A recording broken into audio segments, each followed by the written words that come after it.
দেখুন, এটা আমরা আগে থেকেই চেয়েছিলাম। আমরা বলেছিলাম যে একটা সরকার মানুষকে সুস্থভাবে সঠিকভাবে পরিষেবা দেবে, কোনো চুরি দুর্নীতি করে নয়, যার যেটা পাওয়ার যোগ্য সে পাবে। প্রচুর ভুয়ো সার্টিফিকেট আছে আপনারা জানেন, আর অনুপ্রবেশকারীতে ভরে আছে বাংলা।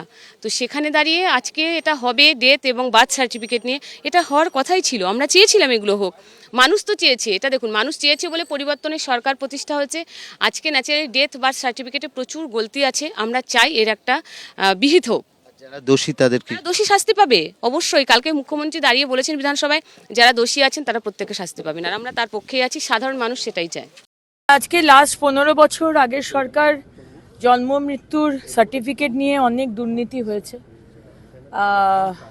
ভোটের ভোটের জন্য, ভোট ব্যাংকের জন্য যারা অযোগ্য তাদেরকে সেই মতো সার্টিফিকেট দিয়ে দেওয়া হয়েছে। এবং আমাদের বিশ্বাস বাইরের রোহিঙ্গা অনুপ্রবেশকারীদেরও বিভিন্ন বর্ডার ডিস্ট্রিক্টে করিয়ে দেওয়া হয়েছে। সুতরাং গতকালও ক্যাবিনেটের ডিসিশন হয়েছে যে নিয়মে বা যারা দিতে পারতো এতদিন জন্ম মৃত্যুর সার্টিফিকেট, সেখান থেকে ওটাকে চেঞ্জ করা হবে।